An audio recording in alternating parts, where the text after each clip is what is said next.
কাজেই ছোটোখাটো বিজয়, ছোটোখাটো অভ্যুত্থান, ছোটোখাটো বিপ্লবে আনন্দ তো কিছুদিন করতে হয়, কিন্তু বুঝতে হবে আমাদের উপর আরও বড় বিপদ আসার সম্ভাবনা তৈরি হয়েছে। কাজেই প্রস্তুতি গ্রহণের এখন আমাদের প্রয়োজন, ঠিক কিনা? কিন্তু দেখেন বিগত শাসনামল কত লম্বা সময়, কত জায়গায় হিন্দুদের ক্ষতি হইল, হামলা হইল, হিন্দুদের কোনো প্রতিবাদ মিছিল নাই, প্রতিবাদ মিছিল নাই। এখন এই গত 5 মাসের মধ্যে তাদের কত সমস্যা, কত রকম বিপদ, কত রকম আপদ, অথচ আমরা সাক্ষী, জাতি সাক্ষী, বাংলাদেশের আলেম ওলামা মাদ্রাসা ছাত্ররা রাত জেগে মন্দির পাহারা দিছে। এগুলি ফাজলামো নাকি? এগুলো জাতীয় পরিসরে এদেশের ইসলাম ও মুসলমানদেরকে ঘায়েল করার জন্য চলছে। আমাদের সচেতন থাকতে হবে। মসজিদের মিম্বার কি জন্য? খালি মাসলা মাসাইল বলার জন্য না, সারা বছর তো মাসলা মাসাইল বলেছি। 800 বছর মুসলিমদের শাসনে ভারত থাকার পরও ভারতের কোনো একজন হিন্দু ব্যক্তিকেও জোর করে মুসলমান বানানো হয় নাই। যদি বানানো হয়তো 800 বছর লাগে না, 8 বছর ক্ষমতায় থাকলে আর জোর প্রয়োগ করলে ভারতে কোনো হিন্দু থাকার কথা না। তারা তুর্কি শাসক ছিল, তাদের শক্তি সামর্থ্য সাহস কম ছিল না, বাহাদুর ছিল তারা, তুর্কি শাসক ছিল তারা। এই যে বলেন বাবর বলেন, আকবর বলেন, হুমায়ুন বলেন, তারা যদি চাইতো ভারতে কোনো হিন্দু থাকতে পারতো না, পারতো? কিন্তু ভারতে হিন্দু তো আছে, আগের মতো আছে, আরও বেড়েছে, মুসলমানরা এখনও সেখানে সংখ্যালঘু হয়ে আছে। এই বাংলাদেশে 92 সালের 6ই ডিসেম্বর অযোধ্যায় বাবরি মসজিদ ভাঙার পরে 1 সপ্তাহের মধ্যে আর কোনো হিন্দু থাকার কথা না, থাক কথা। যদি এদেশের মুসলমানরা উগ্র হইতো, যদি এদেশের মুসলমানরা সাম্প্রদায়িক হইতো, যদি এদেশের মুসলমানরা অশান্তি করতো, যদি এদেশের মুসলমানরা রাগ গোসার প্রকাশ করতো, তাহলে বাবরি মসজিদ ভাঙার যে বছর, সেই বছরেই হিন্দু মুক্ত হয়ে যেত বাংলাদেশ, ঠিক কিনা বলেন? হয় নাই তো। ওলামায়ে কেরাম হাতে পায়ে ধরে মানুষকে বুঝাইছেন, প্রত্যেকটা মসজিদের সামনে থেকে মিছিল হয়েছে, জেলায় জেলায় থানায় থানায় প্রতিবাদ মিছিল। আলেম সমাজ বলছেন যে মিছিল হবে শান্তিপূর্ণ। তারা যে সব শক্তিগুলোকে বাংলাদেশে প্রয়োগ করেছিল, ফিট করেছিল, খুব নীরবে শান্তিতে ধীরে ঠান্ডা মাথায় তারা কাজ করতেছিল। তাদের প্ল্যান ছিল যে এভাবে কাজ করতে থাকলে আগামী অন্তত 41 সালে গিয়া বাংলাদেশের একটা চেহারা চেঞ্জ হয়ে যাবে, 30 সালের মধ্যেই বাংলাদেশের একটা পরিবর্তন শুরু হয়ে যাবে। এই চিন্তা যাদের ছিল, তারা তাদের মূল যখন নড়ে গেছে, এখন তারা অস্থির হয়ে উঠছে, অস্থির। আগে খুব শান্ত, মনে হয় যে সন্ন্যাসী, তারা একেবারে দুনিয়া কিছু বোঝে না, এই ভাব নিয়ে কাজ করতেছিল। এই প্ল্যানটা তাদেরকে দেওয়া হয়েছিল। এখন তারা দেখছে যে না, যেভাবে প্ল্যান নিয়ে আগানোর কথা, প্রতিমধ্যে তো উল্টা হয়ে গেল, প্রতিমধ্যে তো বিপ্লব ঘটে গেল, তাহলে তো এখন দেরি করার সুযোগ নাই। এই একটা খামচি তাড়াহুড়া তারা শুরু করছে। বিভিন্ন জায়গায় সম্মেলন, বিভিন্ন জায়গায় জমায়েত করতেছে, আর সারা দুনিয়াকে একটা কথা প্রমাণ করার চেষ্টা করতেছে যে বাংলাদেশে সংখ্যালঘুরা অত্যন্ত বিপদে আছে। কি বলতে চাচ্ছে? বাংলাদেশে সংখ্যালঘুরা অত্যন্ত বিপদে পড়ে আছে, এই কথাটা প্রমাণ করার চেষ্টা করতেছে। আসসালামু আলাইকুম ওয়া রাহমাতুল্লাহি ওয়া বারাকাতুহু।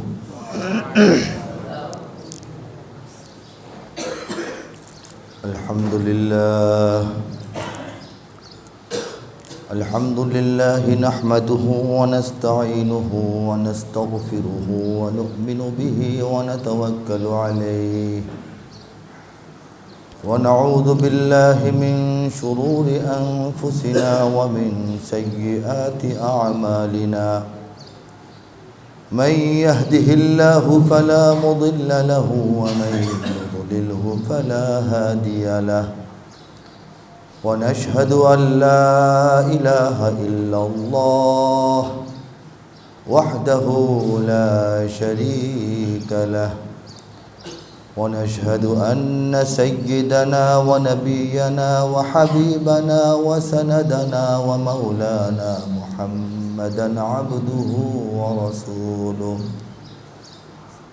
صلى الله تعالى عليه وعلى آله وأصحابه وبارك وسلم تسليما كثيرا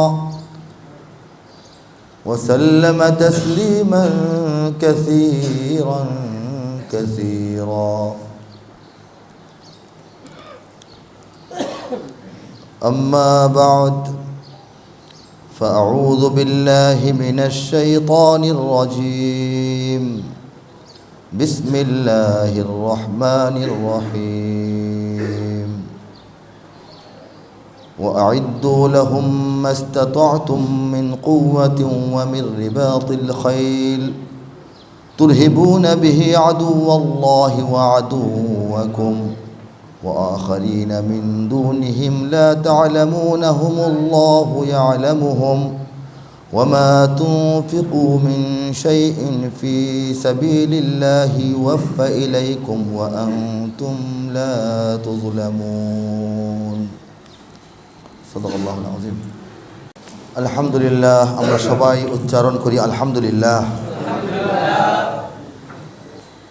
এই পৃথিবীর শুরু থেকে আজ পর্যন্ত ঈমান এবং কুফরের ভিত্তিতে, তাওহীদ এবং শিরকের ভিত্তিতে, হক এবং বাতিলের ভিত্তিতে যে বিভাজন দুনিয়া জুড়ে ছিল, সেই বিভাজনের মধ্যে হকের পক্ষে, তাওহীদের পক্ষে, ঈমানের পক্ষে আল্লাহর ফজলে, আল্লাহর করমে, আল্লাহর দয়ায়, মায়ায়, ভালোবাসায়, আল্লাহর সিদ্ধান্তে আমরা কিছু অযোগ্য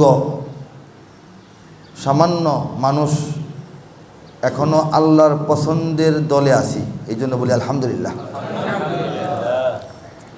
এই যে তফাত, এই যে বিভেদ, এই যে পার্থক্য, এই যে দুইটা পক্ষ, এই দুই পক্ষের চড়াই উতরাই, লড়াই, উত্থান পতন, এইগুলি চলমান ঘটমান প্রবাহ, এগুলি চলতে চলতে চলতে চলতে আজকের পৃথিবী এ পর্যন্ত আসছে।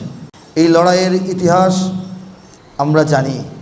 ইতিহাস থেকে আমরা শিক্ষা যতটাই নিতে পেরেছি বা না পেরেছি, আমরা এখনও সেই পথের উপর আছি। এটা হচ্ছে আল্লাহর কাছে শুকরিয়া।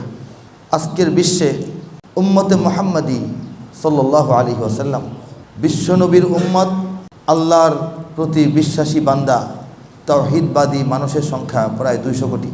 গোটা পৃথিবীতে মানুষের সংখ্যা মোটামুটি 800 কোটি। 800 কোটির 4 ভাগের 1 ভাগ হলো 200 কোটি, 25%। সেই 200 কোটি মুসলমানের 10 ভাগের 1 ভাগ হলো 20 কোটি। আর সেই 20 কোটি মুসলমানের বসবাস এই বাংলাদেশে। বলেন সুবহানাল্লাহ। দুনিয়া দেখি মুসলিম দেশ 10টা, 10টা হইলে 10 ভাগে 1 ভাগ 20 কোটি আমাদের হওয়ার কথা। মুসলিম রাষ্ট্র 57টা তো ওআইসি ভুক্তই আছে, আছে না? এর বাইরে পৃথিবীব্যাপী সমস্ত অমুসলিম রাষ্ট্রে কি মুসলমান আছে না? কম বেশি মুসলমানের এত ছড়ানো ছিটানো, ভাগ বিভক্ত হয়ে আছে। এর মধ্যে একেবারে ইউনিক একটা সংখ্যা, 20 কোটির মতো মুসলমান বাংলাদেশে আছে। বলেন সুবহানাল্লাহ। এই জন্য বাংলাদেশের গুরুত্ব, তাৎপর্য অত্যন্ত জটিল সমীকরণ। সারা দুনিয়া বাংলাদেশকে নিয়ে হিসাব নিকাশটা খুব জটিলভাবে করে।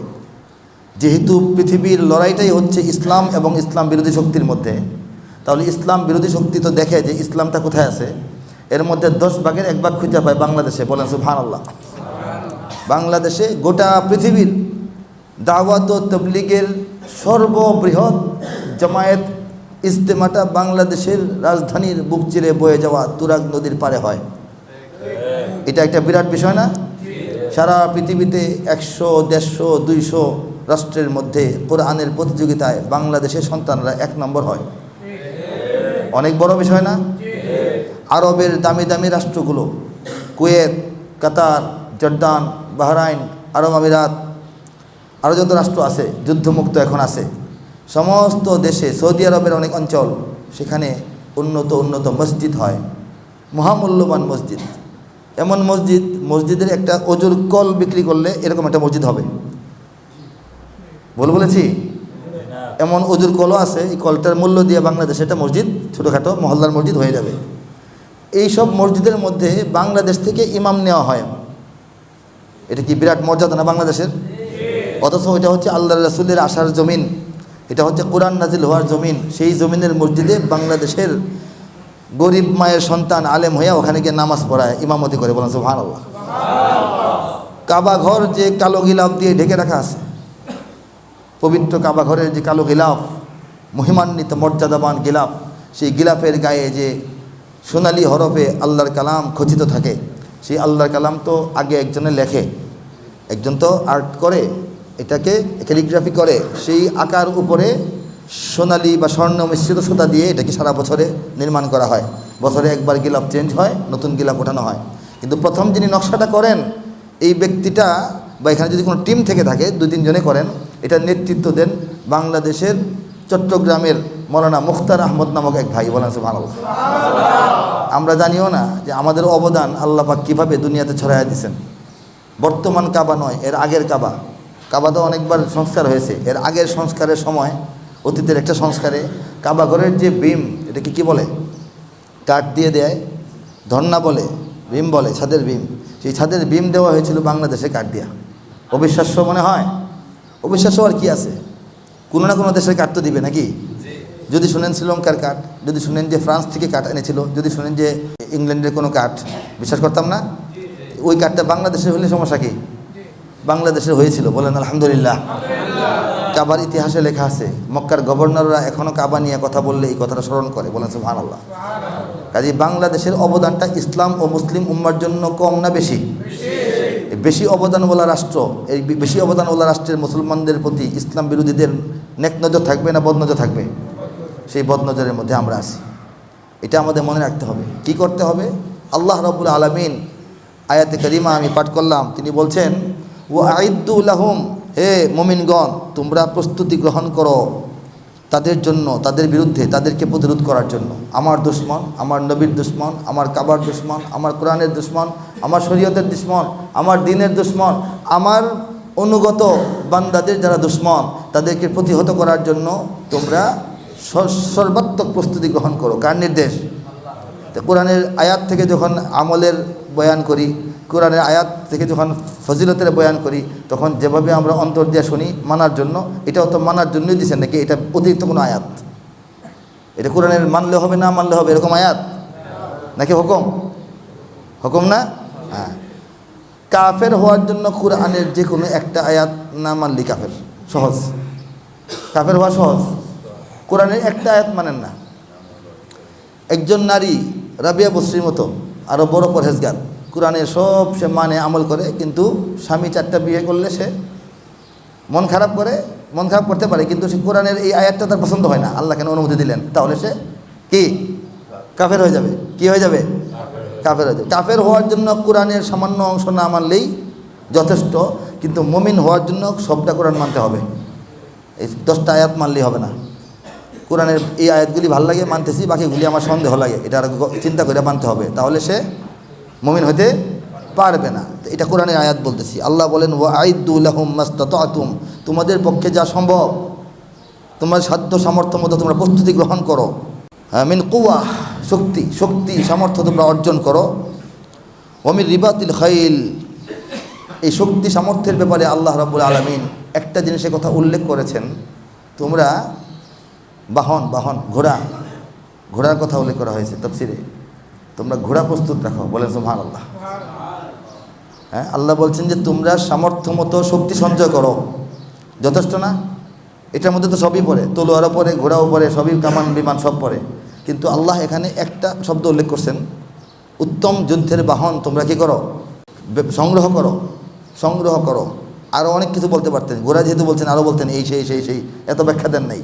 এটার কারণ আছে, তফসির আছে। এটা তোমরা সংগ্রহ করো, এটা তোমরা লালন পালন করো, রাখো। এতে কি হবে? তুরহিবুনা বিহি আদুওয়াল্লাহ, এর দ্বারা ও আদুওয়াকুম, প্রথমে আল্লাহর দুশ্মনরা সতর্ক হবে, ভয় পাবে, এবং তোমাদের দুশ্মনরাও। বলেন সুবহানাল্লাহ। বোঝা গেল আমাদের এই প্রস্তুতি আমাদের দুশ্মনদের বিরুদ্ধে শুধু নয়, প্রথম ভাবতে হবে যে আল্লাহর দুশ্মনদেরকে প্রতিহত করার জন্য আমাদের প্রস্তুতি গ্রহণ করতে হবে। এতে আমাদের যে অন্যান্য দুশ্মন, রাজনৈতিক দুশ্মন, সামাজিক দুশ্মন, কূটনৈতিক দুশ্মন, বাণিজ্যিক দুশ্মন, যে জুলুম যারা করে তারাও সতর্ক হয়ে যাবে। কিন্তু আমাদের উদ্দেশ্য কি? আল্লাহর দুশ্মনদেরকে ভীত সন্ত্রস্ত করা। এরপরে এই আয়াতে আরও লম্বা কথা আছে, ওদিকে যাব না। দেখেন এই আয়াতটা নাজিল হয়েছে কবে? কোনো যুদ্ধের আগে নয়। আয়াতটা যুদ্ধের আগে নাজিল হওয়ার কথা না? কি মনে হয়? যুদ্ধের প্রস্তুতি নেওয়ার জন্য আল্লাহ মুমিনদেরকে বলতেছেন কি যুদ্ধের পরে না আগে হওয়ার কথা? এটা এই জরুরি, এই আয়াতটার প্রয়োজন কখন? যুদ্ধের আগে না? বদর যুদ্ধ যখন সংগঠিত হলো, মুসলমানরা বিজয় লাভ করলেন, মদিনায় আনন্দ উৎসব, মক্কায় এই রোনাজারি চলতেছে, এই বদর যুদ্ধের বিজয়ের পর আল্লাহ রাব্বুল আলামিন আমাদের নবীর কাছে এই আয়াত পাঠাইছেন, বলেন সুবহানাল্লাহ। ব্যাপারটা কেমন উল্টা হয়ে গেল না? এটা বদর যুদ্ধের 1 মাস আগে কইলে না এটা? হ্যাঁ, প্রস্তুতি নেওয়া যাইতো, কিন্তু বদর যুদ্ধে তো বিজয়ী হয়েছে, বিজয় আনন্দে আছি, তখন এই কথাটা বলার কারণ কি? হ্যাঁ, এটাই হচ্ছে কারণ, বুঝার জায়গাটা এটাই। বদর যুদ্ধে মুসলমানদের কাছে ঘোড়া ছিল 2টা, বলেন সুবহানাল্লাহ। 313 জন মুজাহিদ বিপক্ষে 1000 অস্ত্রে শস্ত্রে সজ্জিত ঘোড়াওয়ালা, উটওয়ালা, নারীওয়ালা, নাচগানওয়ালা, মদওয়ালা, খাউনওয়ালা, সম্পদওয়ালা বাহিনী সব আছে ওদের। এদিকে 313 জন, টেনে মেনে 313 জন মুমিন, তাদের কাছে ঘোড়া আছে 2টা, তলোয়ার সবার হাতে নাই, তলোয়ার মোট 8টা, বলেন সুবহানাল্লাহ। কল্পনা করেন, এটা কল্পনা করলে বোঝা যাবে, স্বাভাবিকভাবে বোঝা যাবে না, স্বাভাবিক চিন্তায় মাথায় আসে না। 1000 সশস্ত্র বাহিনী সৈন্যের বিরুদ্ধে 313 জন লোক, তাদের মধ্যে ঘোড়া 8টা, বাকিরা পায়ে হেঁটে। হ্যাঁ, এটা কি জমিতে ধান লাগাতে গেছে না মারতে এবং মরতে গেছে? মারতে এবং মরতে সমান সমান চান্স। এই জায়গায় 313 জন লোক, তলোয়ার 8টা, বাকিদের কি অবস্থা? বাকি 305 জনের তো তলোয়ার নাই। হ্যাঁ, তলোয়ার হলো প্রধানতম অস্ত্র তখনকার, এরপরে লাঠি, সোঁটা, বর্ষা, বড়, ওইগুলি তো সহযোগী, প্রয়োজনে কাজে লাগে। তরবারি নাই, 8টা তলোয়ার, 2টা ঘোড়া নিয়ে মুমিনরা ঝাঁপিয়ে পড়েছেন 1000-এর বাহিনীর উপরে, বলেন সুবহানাল্লাহ। কি করে সম্ভব? কোন শক্তিতে? আল্লাহ রাসূল সাল্লাল্লাহু আলাইহি ওয়াসাল্লাম পরামর্শ করলেন, হে আমার সাহাবীরা, আমরা তো বের হয়ে আসছিলাম আবু সুফিয়ানের একটা ব্যবসায়ী কাফেলাকে আটকায় দেওয়ার জন্য। ব্যবসায়ী কাফেলা, সে মক্কার মুসলমানদের টাকা পয়সা লুট করে সেই পুঁজি নিয়ে সে সিরিয়ায় গেছে, শাম দেশে গেছে ব্যবসা করার জন্য। সেই ব্যবসার যে লাভ, সেই লাভ দিয়ে সে অস্ত্রশস্ত্র কিনে আবার মক্কায় যাবে, তারপর মক্কাবাসীরা আমাদের উপর হামলা করবে। কাজে এই বাহিনীকে আটকে দেওয়া আমাদের দায়িত্ব। এদের মূলধনও আমাদের, আমরা ডাকাতি করতে আসি নাই, আমাদের সম্পদ, আমাদের ঘরবাড়ি লুট করে তারা এই সম্পদ নিয়ে আসছে, কাজে এটা আমাদের, এটা উদ্ধার করতে হবে। আর এটা নিয়ে যদি সে ব্যবসা করতে পারে, তাহলে সে যে শক্তি নিয়ে আসবে তখন মদিনাকে ধ্বংস করে দিবে। কাজেই এদেরকে আটকাইতে হবে। আটকাইতে আসছিলাম একটা ব্যবসায়ী বাহিনী, কিন্তু তার সাক্ষাৎ পাইলাম না, সে চতুরতার সঙ্গে পালিয়ে গেছে। ওদিকে মক্কা থেকে হাজারো সশস্ত্র বাহিনী যুদ্ধের উদ্দেশ্যে আমাদেরকে নিধন করার জন্য রওনা হয়ে আসছে। এখন আমরা এই মুহূর্তে কী করতে পারি? এটা একটা সিদ্ধান্তহীনতার সময় না? মদিনা থেকে তো মানুষগুলি যুদ্ধ করার জন্য আসে নাই, এত বড় বাহিনীর সঙ্গে সামরিক লড়াইয়ের জন্য আসে নাই, একটা ছোট্ট অপারেশনের জন্য আসছিলেন। তখন আবু বকর, ওমর, ওসমান, আলী তারা বললেন, ইয়া রাসূলুল্লাহ, আপনি যদি পরামর্শ চান, আমাদের কি খেয়াল? আমাদের খেয়াল হলো মক্কার বাহিনীকে আমরা প্রতিহত করব, বলেছে সুবহানাল্লাহ। আমরা মদিনায় পালিয়ে যাব না, আমরা মক্কার বাহিনীর মুখোমুখি হব, আমাদের যা কিছু আছে তাই নিয়ে আমরা লড়াইটা করব। এটা হলো আমাদের খেয়াল। এখন আপনি আল্লাহর সাথে পরামর্শ করে দেখেন কোনটা ভালো হয়। নবীজি এই কথা শুনে চুপ থাকলেন। তিনি আরেকটু মাথাটা উঁচু করে, আমরা বলি না এই কী করা, পরে বলি না এই কী করা, একটু বেশি মানুষকে জিজ্ঞেস করি, এইভাবে তিনি আরেকটু বেশি মানুষকে আওয়াজ দিয়ে জিজ্ঞেস করলেন, এ সাহাবীরা আমার, কি করি বলো না, কি করলে ভালো হয়? এর মানে কি? সাহাবীরা তো উত্তর দিলেন, নেতৃবৃন্দ সাহাবীরা তো উত্তর দিলেন। এরপরও নবীজি উত্তরটার মধ্যে সমাধান করেন নাই, আরেকবার জিজ্ঞেস করছেন। এতে আনসার সাহাবীরা বুঝতে পারছেন যে আমাদেরকে নবীজি জিজ্ঞেস করতেছেন, আমরা যে মদিনাবাসী আমরা কি বলি। আনসার সাহাবীরা নবীজির সঙ্গে, নবী সাল্লাল্লাহু আলাইহি ওয়াসাল্লামের সঙ্গে আনসার সাহাবীদের যে চুক্তিটা ছিল, সেটা ছিল মদিনার ভিতরে আপনাকে আমরা জান প্রাণ দিয়ে হেফাজত করব, কিন্তু মদিনার বাইরে যুদ্ধে ওনারা যাবেন এই কথাটা তো আগে ছিল না। আকাবায়ে উলা, আকাবায়ে সানির যে চুক্তিপত্র ছিল, মদিনাবাসী নবীজিকে মদিনায় দাওয়াত করে নিয়েছেন যে মদিনার ভিতরে আপনাকে সমস্ত আক্রমণ থেকে আমরা কি করব, রক্ষা করব, কিন্তু আমাদেরকে নিয়ে বাইরে যুদ্ধ করতে যাবেন, সেখানে গিয়ে মরবো, এই কথাটা তো আগে বলেন নাই। কাজী নবীজি বললেন যে এটা তো তাদের একটা অনুমতির ব্যাপার আছে, তারা কি আমার জন্য মদিনার বাইরে এসেও লড়াই করবে অন্য শত্রুর সঙ্গে? এই কথাটা বলার পর আনসার সাহাবীদের নেতৃবৃন্দ বুঝলেন যে নবীজি খটকা করতেছেন যে আমরা কি করি, আমরা কি আবার পিছু হটে কিনা। আমরা আবার মন খারাপ করি কি না? শুধু মক্কার সাহাবীদের মতামত নিলে তো হবে না।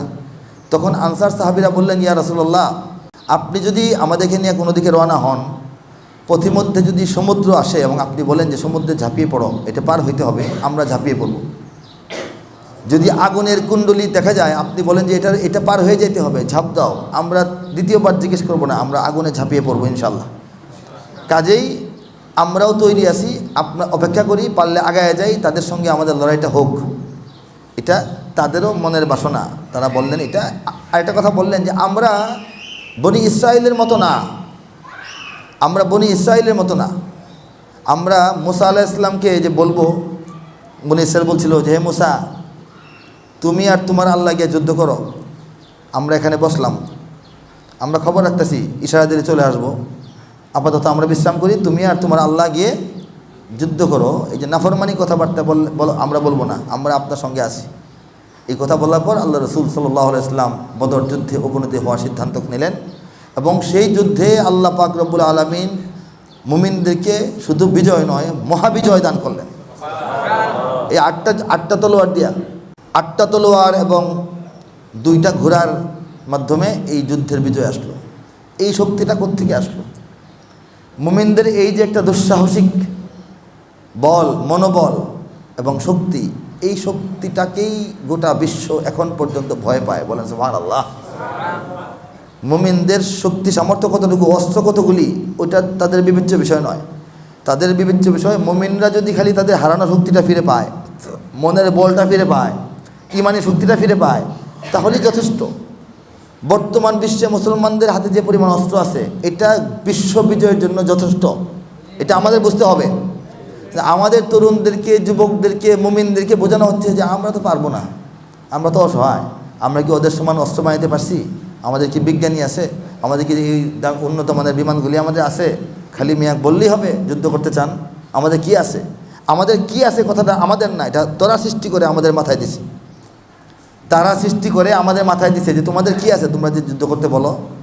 কিন্তু আমরা যদি সেই বদরের সাহাবীদের মতো চিন্তা করি, তাহলে আমাদের কি আছে চিন্তাটা করার কথা না। তাহলে তারা চিন্তা করতেন যে ইয়া রাসূলুল্লাহ, মাত্র 2টা ঘোড়া, 8টা তলোয়ার, আমরা 2 মাস পরে করি যুদ্ধটা, বলতেন না? এটা বলেছিলেন? বলেন নাই। এই যে আল্লাহর উপর তাওয়াক্কুল করে, নবীর আদর্শের উপর অটল থেকে যে গোটা বিশ্বের মজলুমদের পক্ষ নিয়ে জালিমের বিরুদ্ধে মুমিনের লড়াই, এই লড়াইটার মনোভাব যেন আমাদের তরুণদের মধ্যে সৃষ্টি না হয়, এই জন্যে তারা নানা রকমভাবে আমাদের তারুণ্যকে তারা বিভ্রান্ত করার অপপ্রয়াস আন্তর্জাতিকভাবে করে।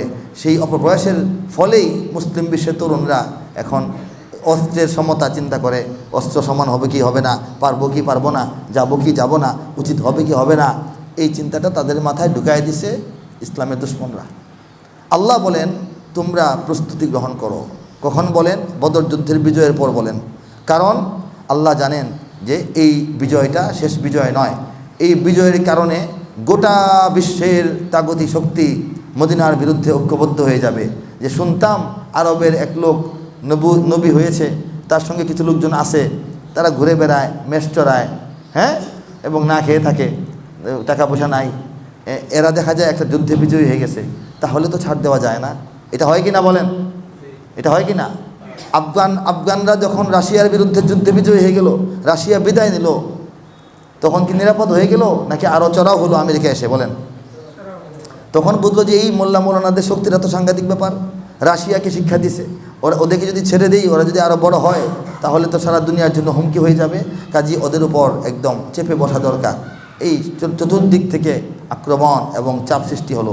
আল্লাহ বললেন তোমাদের এই বিজয় তোমাদের উপর আরও বিপদ বাড়ায় দিবে। সারা দুনিয়ার সাথে মক্কাওয়ালাদের যোগাযোগ হবে, রোম পারস্য তারা সজাগ হয়ে যাবে। নতুন এক শক্তির উত্থান হয়েছে, যারা নাকি সম্মুখ লড়াইয়ে একটা বিশাল বাহিনীর সঙ্গে যুদ্ধে বিজয়ী হয়েছে, তাদেরকে আর বাড়তে দেওয়া উচিত না, তাদেরকে আর উঠতে দেওয়া উচিত না। এই চিন্তা থেকে তারা কিন্তু প্রস্তুতি নেবে। কাজেই তোমরা এখন প্রস্তুতি গ্রহণ করো। বলেন সুবহানাল্লাহ। কাজেই ছোটোখাটো বিজয়, ছোটোখাটো অভ্যুত্থান, ছোটোখাটো বিপ্লবে আনন্দ তো কিছুদিন করতে হয়, কিন্তু বুঝতে হবে আমাদের উপর আরও বড় বিপদ আসার সম্ভাবনা তৈরি হয়েছে। কাজেই প্রস্তুতি গ্রহণের এখন আমাদের প্রয়োজন, ঠিক কিনা? আল্লাহ বলেন তোমরা প্রস্তুতি গ্রহণ করো, শক্তি সামর্থ্য অর্জন করো, সংগ্রহ করো, সঞ্চয় করো। এরপর বলেন ঘোড়ার কথা। যুদ্ধের যে বাহন, সেই ঘোড়া প্রস্তুত রাখো, বলেন সুবহানাল্লাহ। তখন ছিল ঘোড়া, এখন কি? এখন কি? এখন হচ্ছে যুদ্ধের বাহন বলতে ট্যাঙ্ক, সাজোয়াবহর, কামান, হামভি, বিভিন্ন বিমান, নাকি এগুলি না? এইগুলি প্রস্তুত করো। আল্লাহর কালামের খোলাসা হচ্ছে এটা। এখন দেখেন, ধরেন যুদ্ধের অস্ত্র হিসেবে মুমিনরা কিছু যুদ্ধ বিমান তৈরি রাখতেছে, কিছু জলযান, যুদ্ধজাহাজ, কিছু স্থলযান, উন্নত মানের সর্বাধুনিক ট্যাঙ্ক বহর মুমিনরা তৈরি রাখবে। এই জিনিসগুলি যদি কোনো রাষ্ট্র বা কোনো শক্তি অর্জন করতে চায়, তৈরি করতে চায়, তাহলে তাদের টাকার প্রয়োজন হবে কি না? টাকার প্রয়োজন হবে না? এই আয়াতের এই শব্দটার দ্বারা আল্লাহ পাক ইশারা করেছেন যে তোমরা অর্থনৈতিক অবস্থা ভালো করো, ব্যবসা বাণিজ্য অর্থনৈতিক উন্নয়নের জন্য চেষ্টা করো, এছাড়া তো এগুলির ব্যবস্থা হবে না।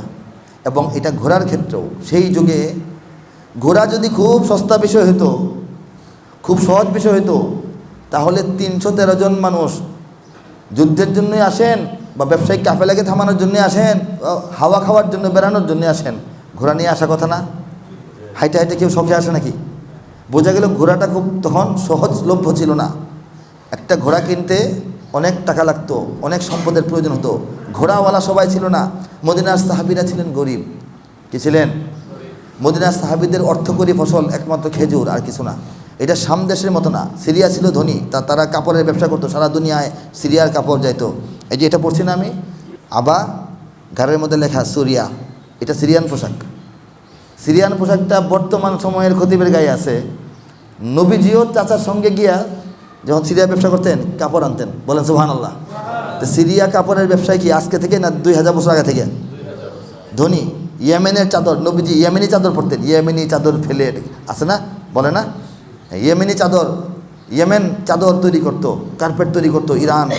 হ্যাঁ, কিন্তু এই মদিনাওয়ালা কিছু ছিল না, শুধু খেজুর বাগান, কৃষিজীবী, খুব একটা টাকা পয়সার মালিক না।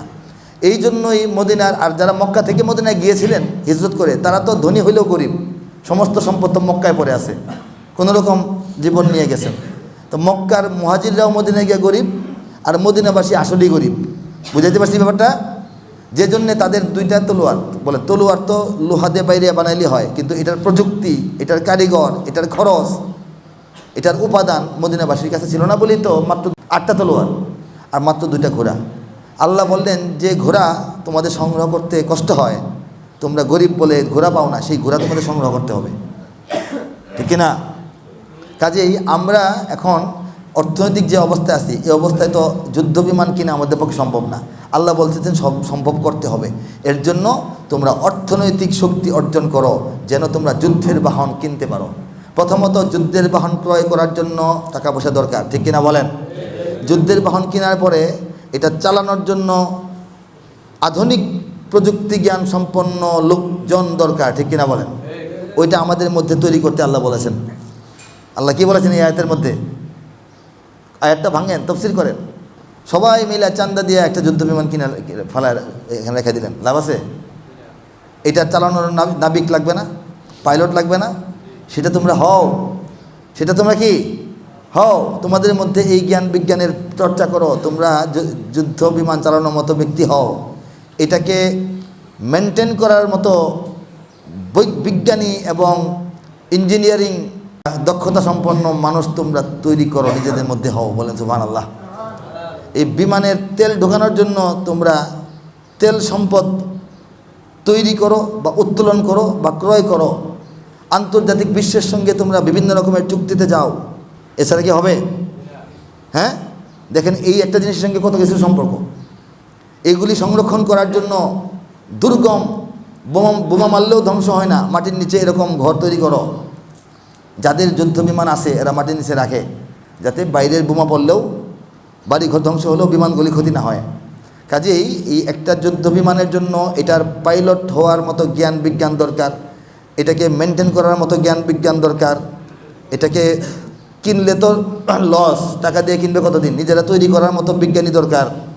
এরপরে কাঁচামাল দরকার, লোহা লক্কর দরকার, তেল সম্পদ দরকার, অয়েল, হ্যাঁ, এবং তেল সম্পদ এবং বিমান এইগুলির জন্য আন্তর্জাতিক বিশ্বের সঙ্গে সুসম্পর্ক দরকার। আমাদের কূটনৈতিক অগ্রগতি দরকার। আমাদের বাণিজ্যিকভাবে আমাদের পদক্ষেপ নিয়ে অর্থনীতিকে মজবুত করা দরকার। আল্লাহ একটা শব্দ ঢুকাইছেন, তোমরা সব ধরনের প্রস্তুতি গ্রহণ করো তাদের বিরুদ্ধে। তোমরা ঘোড়া পালো, ঘোড়া পালো, ঘোড়া তৈরি রাখো।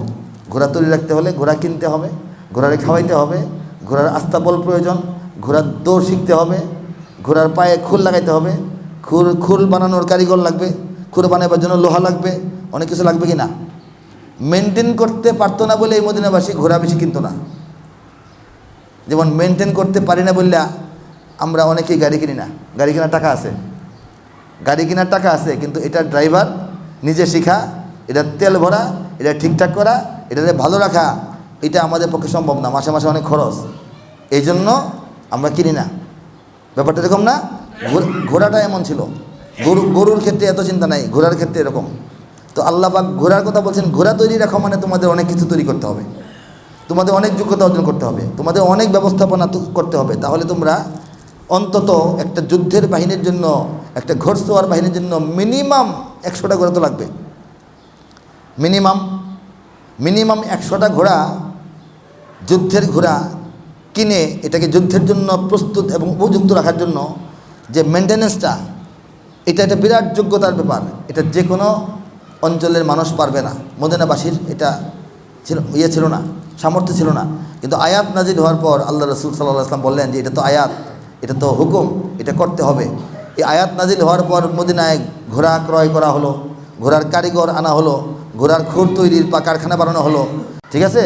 এবং আস্তে আস্তে যুদ্ধের প্রস্তুতি বলতে তীর, ধনুক, বর্ষা, তলোয়ার এগুলি তৈরি করতে হলো, এইগুলির কারিগর তৈরি করা হলো, এগুলির কারখানা তৈরি করা হলো, এগুলি সংরক্ষণ করার জন্য মতো আস্তাবল তৈরি করা হলো এবং অনেক মানুষকে এগুলি প্রশিক্ষণ দেওয়া হলো। এরপর মদিনার বাহিনী হলো একটা স্বীকৃত, এটা একটা মানে সুসজ্জিত, সুনিয়ন্ত্রিত একটা সেনাবাহিনীতে সাহাবায়ে কেরাম রূপ নিলেন। বলেন সুবহানাল্লাহ। আল্লাহ পাক বলেছেন, হ্যাঁ, সুশৃঙ্খল সৈন্যবাহিনী গড়ে তোলার মতো প্রস্তুতি তোমরা গ্রহণ করো। সেই ঘোড়ার জায়গায় যদি আমরা বর্তমান বাহন চিন্তা করি, এই বাহনগুলিকে কেনার জন্য, মেনটেন করার জন্য, চালানোর জন্য, ঠিক রাখার জন্য, বোঝার জন্য, নষ্ট হলে ঠিক করার জন্য যে মেধা দরকার, আমাদের বিজ্ঞানী দরকার, আমাদের ইঞ্জিনিয়ার দরকার, আমাদের জ্ঞান বিজ্ঞানের সিলেবাস দরকার, আমাদের অয়েল দরকার, প্রচুর আন্তর্জাতিক চুক্তি দরকার, আমাদের ব্যবসা বাণিজ্য, অর্থনৈতিক উন্নয়ন দরকার। তারপরে এরকম একটা যোগ্যতা আমরা অর্জন করতে পারবো, ঠিক কিনা বলেন। এই আয়াতটা ছোট্ট না, ছোট্ট আয়াতের মানে অনেক বড়। আল্লাহ বলেছেন, হে মুমিনগণ, তোমরা যেখানেই আসো, সংঘবদ্ধ হয়ে আসো, তোমরা এই ধরনের প্রস্তুতি গ্রহণ করে রাখো। এই ধরনের প্রস্তুতি তো আমাদের নাই, আছে? আমাদের নাই। যেসব রাষ্ট্রের আছে সেই সব রাষ্ট্র মুসলমানদের রাষ্ট্র বটে, কিন্তু তারা অমুসলিমদের ফর্মুলায় রাষ্ট্র চালিয়ে থাকেন, ঠিক কিনা? অমুসলিমদের ফর্মুলায় রাষ্ট্র চালানোর কারণে আমরা এর সুফল পাই না এবং পাবো না। আরেকটা কথা বললাম যে বদরে যেমন 8টা মাত্র তলোয়ার নিয়ে, 2টা মাত্র ঘোড়া নিয়েও মুমিনদের মনের বল এবং ইমানি তাকতের, ইমানি শক্তির কারণে আল্লাহ পাক বিজয় দিয়েছেন। আমরা অল্প সংখ্যক প্রস্তুতি, অল্প সংখ্যক আমাদের সাজ সরঞ্জাম নিয়েও আমরা যেন তাদের উপর ঝাঁপিয়ে পড়ার মতো সাহসটা না পাই, এই জন্য সেই সব ইতিহাস আমাদেরকে ভুলিয়ে রাখা হয়। আমাদের তরুণদের মাথায় শুধু দেওয়া হয়, যুদ্ধ যে করবা, শক্তি আছে, কী আছে তোমাদের, কী আছে তোমাদের, কথাটা ভুল। অর্জন করতে হবে, যা আছে তাই নিয়ে প্রস্তুত হইতে হবে। এই ফিলিংস এবং এই চেতনা থেকে আমাদেরকে দূরে সরিয়ে দিয়ে রাখা হয়েছে বহুকাল পর্যন্ত। এটা হচ্ছে তাদের একটা টেকনিক। দেখেন, আমাদের এই দেশে সেকুলারিজম, ধর্মনিরপেক্ষতাবাদ, কথাটা শুনতে সুন্দর যে আমরা রাষ্ট্র চালাবো, কোনো ধর্মের পক্ষপাতিত্ব করব না, ধর্মনিরপেক্ষভাবে রাষ্ট্র চলবে। কিন্তু এই কথাটার প্রলেপে, এই কথাটার আড়ালে আন্তর্জাতিক ইসলামের দুশ্মনরা তারা আমাদের এই দেশটাকে এমনভাবে, এমন ছাঁচে সাজানোর চেষ্টা করে আসছে, যে ছাঁচে সাজানোর ফলে এখান থেকে ইমানি শক্তিটা, তাওহীদি যে একটা চেতনা, এটা যাতে আস্তে আস্তে বিলুপ্ত হয়ে যায়, এই চেষ্টাটা তারা করে আসছে। আমাদের দেশে 2 রকমের সেকুলারিজম একসঙ্গে কাজ করেছে। দেখেন, পৃথিবীর অন্যান্য মুসলিম দেশে সেকুলারিজম বলতে একটা বিপদ, শুধু পশ্চিমা বিশ্ব যে সেকুলারিজম শেখায়, ইউরোপ আমেরিকা যে ধর্মনিরপেক্ষতা বোঝায় ওটাই শুধু ওই সব দেশে প্রয়োগ করার চেষ্টা করা হয়। আর বাংলাদেশটা দুই রকমের বিপদ পার করে করে এ পর্যন্ত আসছে। একটা হচ্ছে আন্তর্জাতিক বিশ্বের কুনজর, আন্তর্জাতিক বিশ্বের কূটকৌশল আমাদের এই জাতিকে সেকুলার বানানোর জন্য। আরেকটা আঞ্চলিক বিপদে আমরা পড়ে আসি, সেটা হচ্ছে আমাদের পার্শ্ববর্তী রাষ্ট্রের বিপদ। তারা সেকুলারিজমের বাইরেও তারা হিন্দুত্ববাদ এই দেশে চাপিয়ে দেওয়ার চেষ্টা এই দেশের জন্মের পর থেকে করে আসছে, ঠিক কিনা বলেন? কাজেই আমরা আন্তর্জাতিক বিপদ সামলাইতে হয়, আবার দুষ্ট প্রতিবেশীর চাপিয়ে দেওয়া বিপদ থেকেও সতর্ক থাকতে হয়। এই হচ্ছে বাংলাদেশের মুসলমানদের অবস্থাটা। যখনই একটা পট পরিবর্তনের কারণে একদম আমাদের নিকট প্রতিবেশীর যে জাল, তাদের যে চক্রান্ত, তাদের যে প্ল্যান, তাদের যে এই 2000 অমুক সন পর্যন্ত কী করবে না করবে একটা সাজানো গোছানো হচ্ছিল, এটা যখনই একটু ছিন্ন ভিন্ন হয়ে গেছে তখনই আন্তর্জাতিক ওয়ালারা এসে পড়ছে। তারা তাদের চাপ নিয়ে এখন বাংলাদেশের উপর চড়াও হওয়ার চেষ্টা করতেছে। তারা আমাদের এই অন্তর্বর্তীকালীন যে একটা দায়িত্বশীল যারা আছে কর্তৃপক্ষ, তাদের মধ্যে প্রভাব বিস্তার করার চেষ্টা করতেছে। তাদের মধ্যে এমন লোকজন রাখার চেষ্টা করতেছে যারা নাকি বাংলাদেশকে ইসলামের দিকে যেতে না দিয়ে যেভাবেই হোক এই জেগে ওঠা তারুণ্যকে মগজ ধোলাই করে আবারও যেন ধর্মনিরপেক্ষতার দিকে নিয়ে আসে এই চেষ্টা করতেছে। আর প্রতিবেশী দেশ তো তাদের পরিকল্পনা হঠাৎ করে ভেস্তে যাওয়ায়, হঠাৎ করে সব উল্টাপাল্টা হয়ে যাওয়ায় তারা যে সব শক্তিগুলোকে বাংলাদেশে প্রয়োগ করেছিল, ফিট করেছিল, খুব নীরবে শান্তিতে ধীরে ঠান্ডা মাথায় তারা কাজ করতেছিল। তাদের প্ল্যান ছিল যে এভাবে কাজ করতে থাকলে আগামী অন্তত 41 সালে গিয়া বাংলাদেশের একটা চেহারা চেঞ্জ হয়ে যাবে, 30 সালের মধ্যেই বাংলাদেশের একটা পরিবর্তন শুরু হয়ে যাবে। এই চিন্তা যাদের ছিল তারা তাদের মূল যখন নড়ে গেছে এখন তারা অস্থির হয়ে উঠছে, অস্থির। আগে খুব শান্ত, মনে হয় যে সন্ন্যাসী, তারা একেবারে দুনিয়া কিছু বোঝে না, এই ভাব নিয়ে কাজ করতেছিল। এই প্ল্যানটা তাদেরকে দেওয়া হয়েছিল। এখন তারা দেখছে যে না, যেভাবে প্ল্যান নিয়ে আগানোর কথা প্রতিমধ্যে তো উল্টা হয়ে গেল, প্রতিমধ্যে তো বিপ্লব ঘটে গেল, তাহলে তো এখন দেরি করার সুযোগ নাই। এই একটা খামচি তাড়াহুড়া তারা শুরু করছে। বিভিন্ন জায়গায় সম্মেলন, বিভিন্ন জায়গায় জমায়েত করতেছে, আর সারা দুনিয়াকে একটা কথা প্রমাণ করার চেষ্টা করতেছে যে বাংলাদেশে সংখ্যালঘুরা অত্যন্ত বিপদে আছে। কি বলতে চাচ্ছে? বাংলাদেশে সংখ্যালঘুরা অত্যন্ত বিপদে পড়ে আছে, এই কথাটা প্রমাণ করার চেষ্টা করতেছে। বাংলাদেশে সংখ্যালঘুরা কখনোই বিপদে ছিল না। সাম্প্রদায়িক সম্প্রীতির সবচাইতে সুন্দর উৎকৃষ্ট প্রমাণ এই বাংলাদেশ, বলেন সুবহানাল্লাহ। গোটা ভারতবর্ষ মুসলমানরা শাসন করেছেন 800 বছর। কয়শো বছর? 500 বছর মুঘলরা শাসন করেছেন। 500 বছর মুঘলরা শাসন করেছেন। এর আগে আরও 300 বছর মুসলিমদের শাসন। প্রায় 800 বছর মুসলিমদের শাসনে ভারত থাকার পরও ভারতের কোনো একজন হিন্দু ব্যক্তিকেও জোর করে মুসলমান বানানো হয় নাই। যদি বানানো হয়তো 800 বছর লাগে না, 8 বছর ক্ষমতায় থাকলে আর জোর প্রয়োগ করলে ভারতে কোনো হিন্দু থাকার কথা না। তারা তুর্কি শাসক ছিল, তাদের শক্তি সামর্থ্য সাহস কম ছিল না, বাহাদুর ছিল তারা, তুর্কি শাসক ছিল তারা। এই যে বলেন বাবর বলেন, আকবর বলেন, হুমায়ুন বলেন, তারা যদি চাইতো ভারতে কোনো হিন্দু থাকতে পারতো না, পারতো? কিন্তু ভারতে হিন্দু তো আছে, আগের মতো আছে, আরও বেড়েছে, মুসলমানরা এখনও সেখানে সংখ্যালঘু হয়ে আছে। ইতিহাসকে আপনারা অস্বীকার করলে তো হবে না। এই বাংলাদেশে 92 সালের 6ই ডিসেম্বর অযোধ্যায় বাবরি মসজিদ ভাঙার পরে 1 সপ্তাহের মধ্যে আর কোনো হিন্দু থাকার কথা না, কথা। যদি এদেশের মুসলমানরা উগ্র হইতো, যদি এদেশের মুসলমানরা সাম্প্রদায়িক হইতো, যদি এদেশের মুসলমানরা অশান্তি করত, যদি এদেশের মুসলমানরা রাগ গোসা প্রকাশ করত, তাহলে বাবরি মসজিদ ভাঙার যে বছর সেই বছরেই হিন্দু মুক্ত হয়ে যেত বাংলাদেশ, ঠিক কিনা বলেন? হয় নাই তো। ওলামায়ে কেরাম হাতে পায়ে ধরে মানুষকে বুঝাইছেন। প্রত্যেকটা মসজিদের সামনে থেকে মিছিল হয়েছে, জেলায় জেলায় থানায় থানায় প্রতিবাদ মিছিল। আলেম সমাজ বলছেন যে মিছিল হবে শান্তিপূর্ণ, মিছিল হবে কি শান্তিপূর্ণ। বাংলাদেশের শীর্ষ আলেমদের বক্তব্য শুনেছি, অনেকে বলেছেন যে ভারতে সমস্ত মসজিদকে যদি গুড়িয়ে দেওয়া হয় তবুও বাংলাদেশের নিরপরাধ হিন্দু ভাইদের একটা মন্দিরে ঢিল মারাও জায়েজ হবে না। ভারতের সমস্ত মুসলমানদেরকে যদি অন্যায়ভাবে হত্যা এবং জবাই করে ফেলা হয়, গুজরাট হত্যাকাণ্ডের পরে বলেছিলেন যে গুজরাট হত্যাকাণ্ডের প্রধান দায়িত্বশীল ছিল মোদি। হ্যাঁ, তো বলেছিলেন উলামায়ে কেরাম ভারতের সমস্ত মুসলমানদেরকে অন্যায়ভাবে যদি হত্যা করা হয় তবুও বাংলাদেশের নিরীহ নিরপরাধ শান্তিপ্রিয় কোনো হিন্দু ভাইকে একটা গালি দেওয়া জায়েজ হবে না। আপনি লড়াই করতে চান, ওখানে গিয়ে করেন। এভাবে মুসলমানরা বাংলাদেশে শান্তি বজায় রেখেছেন। কিন্তু দেখেন বিগত শাসনামল কত লম্বা সময়, কত জায়গায় হিন্দুদের ক্ষতি হইল, হামলা হইল, হিন্দুদের কোনো প্রতিবাদ মিছিল নাই, প্রতিবাদ মিছিল নাই। এখন এই গত 5 মাসের মধ্যে তাদের কত সমস্যা, কত রকম বিপদ, কত রকম আপদ, অথচ আমরা সাক্ষী, জাতি সাক্ষী, বাংলাদেশের আলেম ওলামা মাদ্রাসা ছাত্ররা রাত জেগে মন্দির পাহারা দিছে। এগুলি ফাজলামো নাকি? এগুলো জাতীয় পরিসরে এদেশের ইসলাম ও মুসলমানদেরকে ঘায়েল করার জন্য চলছে। আমাদের সচেতন থাকতে হবে। মসজিদের মেম্বার কী জন্য? খালি মাসলা মাসাইল বলার জন্য না, সারা বছর তো মাসলা মাসাইল বলেছি। মসজিদের মেম্বার নিয়ম ছিল, আগে নিয়ম ছিল রাসূলুল্লাহ সাল্লাল্লাহু আলাইহি ওয়াসাল্লাম এবং সাহাবায়ে কেরাম আজমাইন হাতের মধ্যে একটা লম্বা লাঠি নিয়ে দাঁড়িয়ে খুতবা দিতেন, এবং যখন কোনো লড়াই যুদ্ধের আবহাওয়া তখন তরবারির উপর হাত রেখে বক্তব্য দিতেন।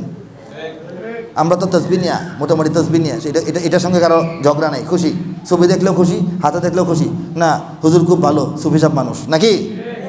প্রয়োজনে তলোয়ারে হাত দিয়ে দাঁড়াইতে হবে, ঠিক কিনা বলেন? কেন দাঁড়াইতে হবে? আমাদের এই দেশে বসবাসকারী শান্তিপ্রিয় সংখ্যালঘু ভাইদেরকে হেফাজত করার জন্য, এবং তাদেরকে দাবার গুটি হিসেবে কাজে লাগিয়ে দেশীয় এবং আন্তর্জাতিক যে অপশক্তি এই দেশটাকে সারা দুনিয়ার কাছে বদনাম করে এটাকে তছনছ করে দেওয়ার চেষ্টা করতেছে, তাদেরকে সতর্ক করে দেওয়ার জন্য, ঠিক কিনা বলেন? এই যে আপনারা শুনেছেন একটা সংগঠন, উগ্রবাদী সংগঠন, হিন্দুত্ববাদী সংগঠন, আমি নাম উচ্চারণ করব না, এই সংগঠনটি তো আগে ছিল না। তারা এই দেশে প্রকৃত অর্থে শান্তিপ্রিয় হিন্দু ভাইদের ক্ষতি করতেছে।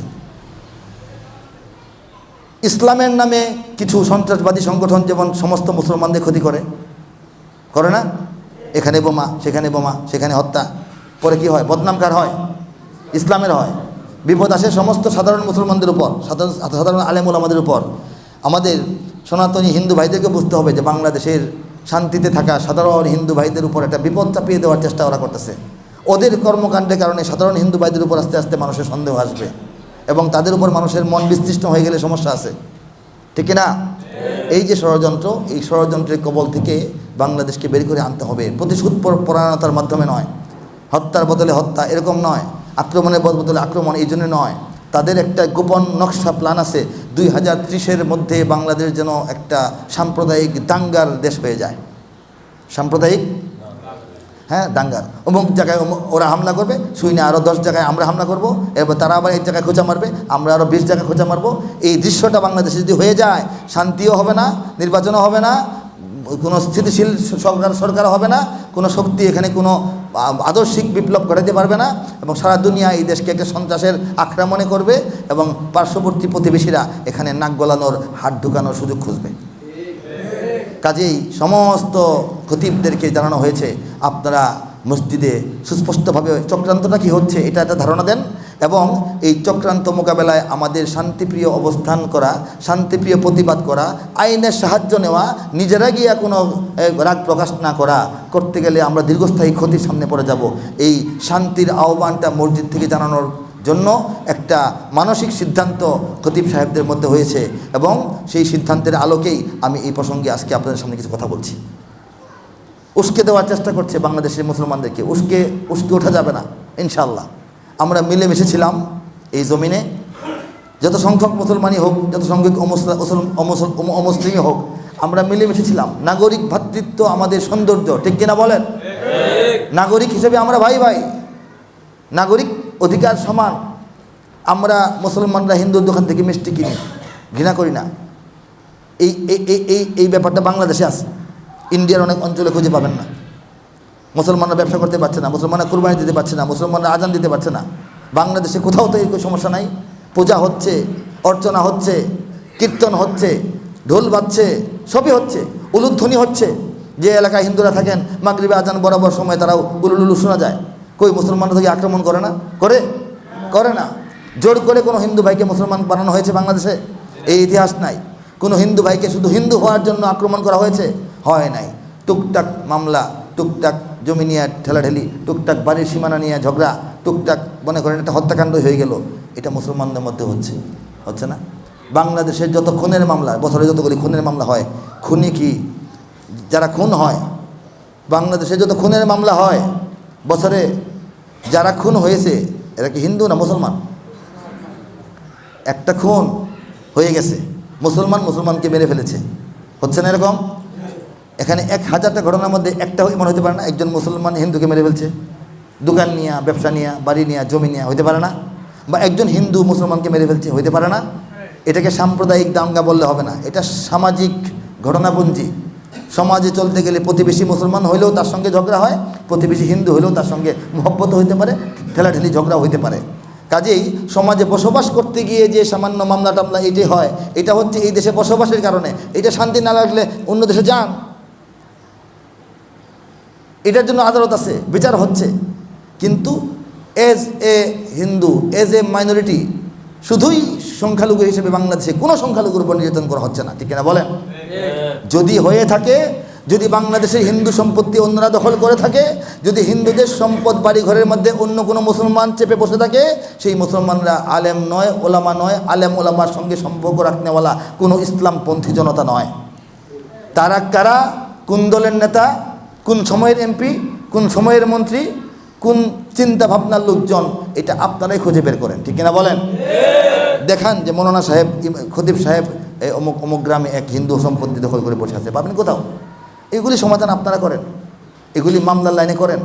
কিন্তু এই যে সামগ্রিকভাবে আমাদেরকে একটা দোষী বানানো, কালি লাগায় দেওয়ার চেষ্টা চলতেছে, খুব সতর্ক থাকতে হবে। দেখেন, আজ থেকে 5-7 বছর আগে হবে, শেরেবাংলা বিশ্ববিদ্যালয়, মিরপুরে না, ওই রোডে শেরেবাংলা, মিরপুর শেরেবাংলা ইউনিভার্সিটি, ওইটার ভিতরে একটা মিছিল, আমাদের হিন্দু ভাইদের কোনো একটা ধর্মীয় উৎসব হবে, মিছিল তো হইতেই পারে, তারা তো রথযাত্রা করেন, হ্যাঁ করেন। এই মিছিলের মধ্যে অতীতের জীবনে শোনেন নাই এমন স্লোগান যুবকরা দিয়েছে, হিন্দু যুবকরা দিয়েছে, যে স্লোগানটা ভিডিও ধারণ করে তারপর সামাজিক গণমাধ্যমে আসছে। হিন্দুটা, সেই যুবকটা বলতেছে, এটা স্লোগান না, সে একটা খুব আবেগ সামলাইতে না পেরে বলতেছে, খুব দুঃসাহস নিয়ে, বাংলাদেশের সব মসজিদ মন্দির হবে, সব মসজিদ মন্দির হবে। এই ক্লিপটা খুঁজে পাবো, পালে আপনাকে দিতে পারবো আমি। কেন? বাংলাদেশে শত শত বছর ধরে হিন্দু ভাইরা যখন মিছিল করেন, মূর্তি নিয়ে যান বিসর্জনের জন্য, এই ধরনের কথা তো বলেন না, বলেন? এই ধরনের কথা বলেন? তারা তাদের মন্ত্র জপবেন, তারা তাদের স্লোগান দিবেন, তারা তাদের উদ্বুদ্ধ করার জন্য অনেক কথাই বলতে পারেন। এটা তো আমাদের শোনার দরকার নাই, শেখার দরকার নাই। হ্যাঁ, এটা তো হচ্ছে। এই স্লোগানটা কোত্থেকে আসলো? যখন তারা এই পরিকল্পনাটা পাইলো যে হ্যাঁ কাজ করো, আস্তে আস্তে কাজ করো, 2000 সাল পর্যন্ত হ্যাঁ ক্ষমতায় বসিয়ে রাখার শর্তে কিছু কাজের অনুমতি আমরা নিয়েছি, এই কাজগুলি হইলে বাংলাদেশ চেঞ্জ হয়ে যাবে। এই কথাগুলি জানার পর হিন্দু যুবকদের মধ্যে একটা যে পোলাপানের পেটে কথা থাকে না, কথা বাড়িয়ে গেছে মাঝে মাঝে, বুঝছেন না? চক্রান্ত সুগভীর। এই সুগভীর চক্রান্তের কিছু আস্ফালন, কিছু প্রকাশ আমরা আগে থেকেই পাই, এখন নতুন করে শুরু হয়েছে। হে বাংলাদেশের মুসলমানগণ, শান্ত থাকতে হবে, ধৈর্য ধরতে হবে, কাজ করতে হবে কম, বুঝতে হবে বেশি, বেশি বুঝে কম কাজ করতে হবে। আমাদের কোনো কাজ নাই সতর্ক থাকা ছাড়া। আমাদের কাজ হলো সতর্ক থাকা, আল্লাহর কাছে দোয়া করা, এবং আন্তর্জাতিক যে চূড়ান্ত লড়াই, সেই লড়াইয়ে যদি আমাদের ভিকটিম যাতে না হতে হয়, এই জন্য আল্লাহ বলেছেন ওয়া আইদ্দু লাকুম মাস্তাতাতুম, তোমরা তোমাদের সাধ্য সামর্থ্য অনুযায়ী প্রস্তুতি গ্রহণ করো, লড়াইয়ের প্রস্তুতি। তোমরা ঘোড়া কিনো, ঘোড়া পালো, ঘোড়া লালন পালন করো এবং ঘোড়া তৈরি রাখো, বলেন সুবহানাল্লাহ। মানে যুদ্ধের বাহন তোমরা প্রস্তুত রাখো, এতে আল্লাহর দুশ্মনরা ভয় পাবে এবং তোমাদের দুশ্মনরাও ভয় পাবে। আল্লাহর দুশ্মনরা এবং তোমাদের দুশ্মনরা। আয়াতের পরে বলা হয়েছে আরও কিছু লোক ভয় পাবে যাদেরকে তোমরা চিনো না, আল্লাহ চিনেন, বলেন সুবহানাল্লাহ। আয়াতটা বলতে হবে না এমনি বিশ্বাস করছেন? হ্যাঁ, আয়াতটা পড়তে হবে না এমনি বিশ্বাস করছেন? বলেন। ওয়া আখারিনা মিন দুনিহিম, এরা ছাড়াও আরও কিছু লোক, লা তা'লামুনাহুম, তোমরা তাদেরকে চিনো না। হ্যাঁ, আল্লাহু ইয়ালামুহুম, আল্লাহ তাদেরকে চিনেন। মানে আমরা চিনি না, আমরা আমাদের হিসাবে নাই, এরকম কিছু দুশ্মন আমাদের আছে।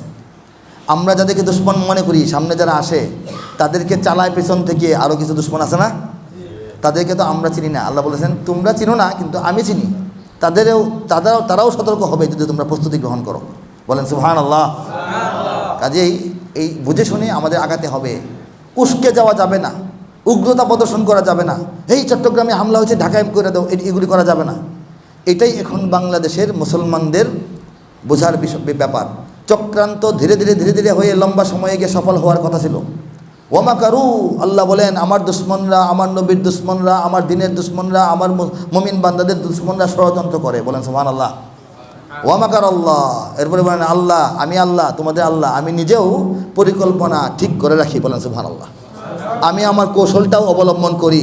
আল্লাহু খায়রুল মাকিরিন, আর আল্লাহই সর্বোত্তম পরিকল্পনা গ্রহণকারী। বলেন সুবহানাল্লাহ। এতক্ষণ যা বললাম এগুলি ওয়ামাকারু, তাদের বাংলাদেশ নিয়ে তাদের ষড়যন্ত্র, বাংলাদেশ নিয়ে তাদের ষড়যন্ত্র, বাংলাদেশ নিয়ে তাদের ষড়যন্ত্র।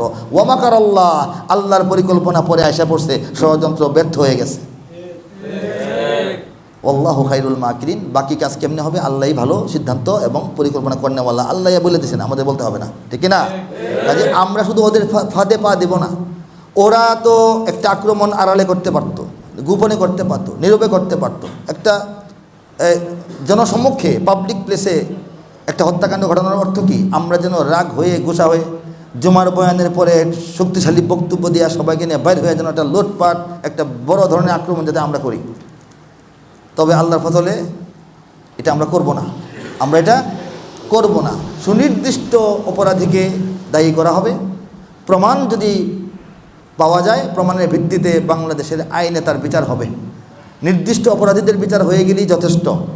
কিন্তু যথেষ্ট নয় এই জন্য যারা আড়ালে রয়ে গেছে, যারা বৃহৎ পরিকল্পনা নিয়ে কাজ করতেছে, যারা সাধারণ হিন্দু ভাইদের বাইরেও উগ্রবাদী হিন্দুত্ববাদী চেতনা নিয়ে একটা পরিকল্পনা নিয়ে কাজ করতেছে, তাদের ব্যাপারে আমাদের সতর্ক হয়ে যেতে হবে, সম্পূর্ণ সতর্ক হইতে হবে। আর আমাদের যুবক ভাইদেরকে বলবো, আমাদের তো এই নাই, আমাদের তো সেই নাই, আমরা তো পারবো না, আরে বেটা আমরা কি করতে পারছি, খালি যে বলো, এইগুলি বলবা না।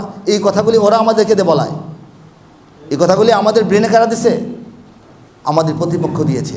মাত্র 8টি তলোয়ার, মাত্র 2টা ঘোড়া নিয়ে যদি বদরের বিজয় হইতে পারে 1000-এর বিরুদ্ধে, গোটা বিশ্বকে বিজয় করার মতো শক্তি, যথেষ্ট শক্তি মুসলমানদের কাছে এই মুহূর্তে আছে। বলেন সুবহানাল্লাহ।